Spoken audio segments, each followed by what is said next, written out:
पुराण पुरुष योगीराज श्री श्यामाचरण लाहिड़ी महाशय विवरण। पंचम परिच्छेद योगारूढ़। योगारूढ़ योगीराज सभी जीवों एवं पदार्थों में नारायण का दर्शन करते थे। किसी दर्शनार्थी या भक्त के प्रणाम करने पर वे प्रत्याभिवादन करते, किंतु कोई यदि पांव छूकर प्रणाम करना चाहे तो यह उन्हें पसंद नहीं था। किसी ब्रह्मज्ञानी ने अपनी साधना की उपलब्धियों को डायरी में लिपिबद्ध किया है, ऐसी जानकारी तो नहीं है, किंतु योगीराज इस प्रकार की 26 डायरी छोड़ गए हैं, जो अब भी यत्नपूर्वक सुरक्षित हैं। उन्होंने बांग्ला अक्षर में और हिंदी भाषा में डायरियां लिखी हैं, जिनके माध्यम से उनकी साधना के विकास क्रम को समझने में कोई असुविधा नहीं होती। वे साधना के एक ऐसे उच्चतम स्तर पर प्रतिष्ठित थे जिसे आज भी उनकी इन डायरियों के अध्ययन द्वारा समझा जा सकता है। उन्होंने एक जगह लिखा है, मैं कुछ नाही, ओही सूर्य ही जो कुछ है, बिल्कुल मालिक, ओ छोड़ाए दूसर कुछ नाही। उसका रूप नीचे लिखा देखो, अर्थात मैं कुछ भी नहीं हूं, वह आत्मसूर्य ही सब कुछ है। संपूर्ण मालिक, उस आत्मसूर्य के अतिरिक्त और कुछ भी नहीं है। उसका रूप नीचे लिखता हूं। इसके पश्चात एक मनुष्य की मुखाकृति अंकित है और उसके कपाल के ऊपर उन्होंने लिखा है, हम श्यामाचरण सूर्य, मैं ही वो श्यामाचरण आत्मसूर्य हूं। अन्य एक स्थान पर लिखा है, ओही सूर्य उसी का ज्योत समेत ओही महापुरुष ब्रह्मा है। बड़ा आनंद, आप बड़ा मजा हुआ, अब बिल्कुल श्वासा भीतर चलता है। इसके बराबर आनंद कोई दूसरा बात नहीं। इसी का नाम चिदानंद, एही ब्रह्म, अतेरोज बाद आज जन्म सफल, अर्थात ज्योति समेत सूर्य, आत्मसूर्य, वही महापुरुष ब्रह्म है। परम आनंद, अब बड़ा ही मजा, आनंद आया। अब सांस पूरी तरह भीतर भीतर चल रही है। ऐसा आनंद दूसरे किसी में प्राप्त नहीं होता। इसका ही नाम चिदानंद है, यही ब्रह्म है।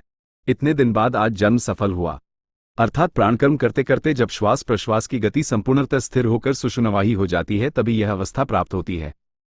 इसीलिए उनका कहना है कि इस अवस्था में जिस आनंद की प्राप्ति होती है वह किसी और माध्यम से प्राप्त नहीं होता।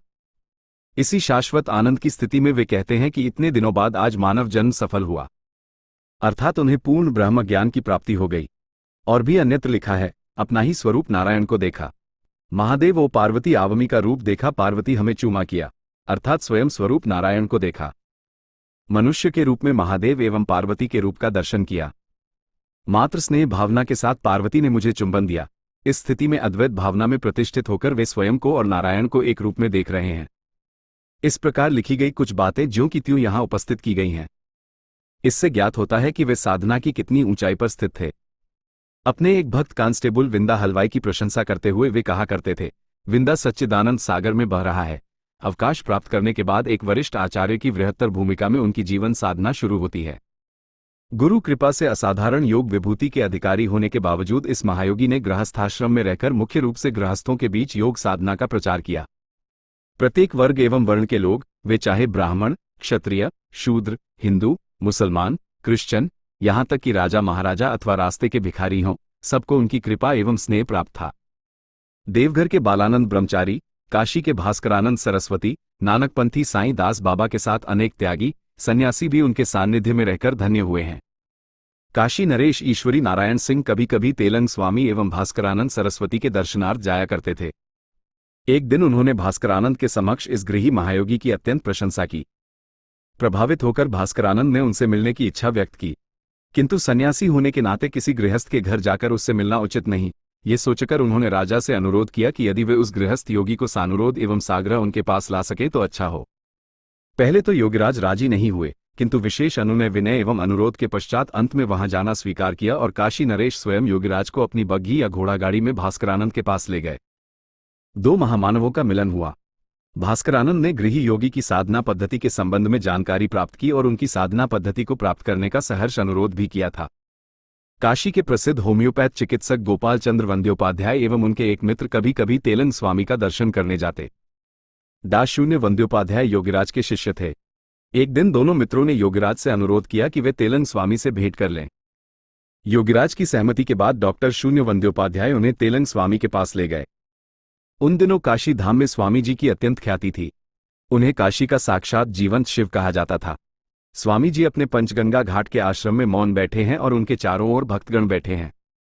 डॉक्टर शून्य वंद्योपाध्याय के साथ धोती कुर्ता पहने श्यामाचरण को आते हुए देखकर स्वामी जी खड़े हो गए और तेजी से आगे बढ़कर उन्हें अपने सीने से लगा लिया। दोनों महामानव प्रत्याभिवादन के पश्चात कुछ क्षण चुपचाप खड़े रहे।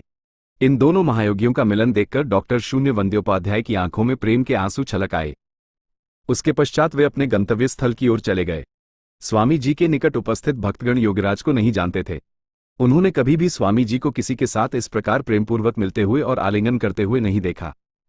सभी ने उत्सुकतावश स्वामी जी से योगीराज के बारे में जानना चाहा। तब मौन स्वामी जी ने एक स्लेट पर लिखा, जिसको प्राप्त करने के लिए साधुओं सन्यासियों को कॉपीन तक को भी त्याग देना पड़ता है, उसे ही इस महात्मा ने गृहस्थाश्रम में रहकर प्राप्त किया है। स्वामी जी के निकट उपस्थित भक्तों में से एक भक्त कौतूहलवश दूसरे दिन योगीराज के दर्शनार्थ आया था और गोपाल बाबू से चर्चा की थी। महात्मा तेलंग स्वामी की इस स्वीकृति के द्वारा भारत के अन्यतम श्रेष्ठ गृही योगी श्यामाचरण की ख्याति लोक जीवन में शीघ्र ही फैल गई। शिव क्षेत्र काशीधाम की सीमा पार करके भारत के एक कोने से दूसरे कोने तक योगीराज के अलौकिक चमत्कारों का प्रचार प्रसार होने लगा। उनकी सिद्धि एवं ज्ञान के आलोक की किरणों से आकृष्ट होकर जाति, धर्म एवं संप्रदाय के भेदभाव से अलग सभी वर्णों एवं वर्गों के लोग उनके पास आने लगे। वे भी पतित पावन की तरह उदारतापूर्वक अपनी कृपा का मुक्त हस्त से वितरण करने लगे। वे चाहते थे कि सभी गृहस्थ जीवन का निर्वाह करते हुए आध्यात्मिक दृष्टि से उन्नत हों। यदि कोई संन्यास लेने की इच्छा प्रकट करता तो वे उसे समझा बुझाकर गृहस्थ जीवन व्यतीत करने की सलाह देते। उनका कहना था, संन्यास जीवन अत्यंत कठिन है। किसी कारणवश भूल होने पर भी गृहस्थ तो क्षम्य है, किंतु ऐसी स्थिति में सन्यासी को क्षमा नहीं किया जा सकता। सन्यासी की वेशभूषा में आध्यात्मिकता का बाहरी प्रकाश रहता है, किंतु आत्म प्रकाश या स्वयं को अभिव्यक्त करने के प्रति अनिच्छुक शांत गृहस्थ साधक की आडंबर रहित साधना में बाहरी प्रकाश नहीं रहता। हालांकि उनके अनेक संसार त्यागी शिष्य भी थे। वे सभी जातियों के लोगों को हिंदू धर्म की अत्यंत गुह्य इस योग क्रिया की दीक्षा दिया करते। इसीलिए उनके विरुद्ध तमाम आलोचनाएं भी होती।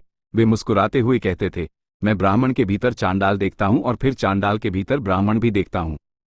सौभाग्य से एक अच्छा मार्ग मुझे मिला है, जबकि मनुष्य के भीतर मनुष्य देखता हूं और यदि वह कुछ पूछता है तो फिर उसे कुछ बतलाना समझाना मेरा कर्तव्य है। काशी के प्रसिद्ध दंडी स्वामी विशुद्धानंद सरस्वती, जो गृहस्थाश्रम में महाराष्ट्रीय ब्राह्मण थे, वे भी योगीराज के कृपा पात्र थे। काशी स्थित अहियाबाई घाट के निकट विशुद्धानंद के मठ में वे रहते थे। योगीराज के महाप्रयाण के पश्चात भी वे अनेक दिन जीवित थे। मृत्यु के पहले उन्हें अत्यंत शारीरिक कष्ट हो रहा था। उनकी इस अस्वस्थता के कारण योगीराज के पुत्र तिंकोड़ी लाहिड़ी प्रायः उन्हें देखने जाते थे। उस समय उनकी सेवा के प्रति कुछ उपेक्षा भी हो रही थी। इसीलिए उन्होंने एक दिन तिंकोड़ी लाहिड़ी से अपने वर्तमान जीवन की भर्त्सना करते हुए कहा था, अब देखता हूं कि गृहस्थाश्रम ही अच्छा था। इस प्रकार विशुद्धानंद सरस्वती ने गृहस्थाश्रम को ही विशिष्ट रूप से मर्यादा प्रदान की थी। सर गुरुदास वंद्योपाध्याय एवं कालीकृष्ण ठाकुर योगीराज के दर्शनार्थ मानसे चूचूनड़ा अदालत के प्रसिद्ध वकील एवं योगीराज के भक्त सुरेंद्रनाथ गांगुली के साथ काशी धाम आकर रंगपुर की काकीना स्टेट की अतिथिशाला में ठहरे थे। बाद में इन्हीं सुरेंद्रनाथ गांगुली द्वारा सूचना मिलती है कि उसी समय उन दोनों महानुभावों ने योगीराज से क्रिया योग की दीक्षा प्राप्त की थी। उदयपुर के राजा के भाई एवं वहां के एक श्वेत कुष्ठ रोगी ने उनसे दीक्षा प्राप्त की थी। परवर्ती काल में देखने में आता है कि उन्होंने रोग मुक्त होकर साधना के क्षेत्र में उन्नत अवस्था प्राप्त की थी। हुगली जिले के श्रीरामपुर वासी श्यामाचरण लाहिड़ी एक अन्य प्रसिद्ध व्यक्ति थे। उन्होंने योगीराज से 15 अक्टूबर 1888 ईशून्य में दीक्षा प्राप्त की थी। योगीराज के जीवन काल में उक्त श्यामाचरण के देहांत का समाचार अखबारों में प्रकाशित होने पर अनेक भक्तों ने भ्रांतिवश योगीराज के निवास स्थान काशी के पते पर पत्र लिखा था।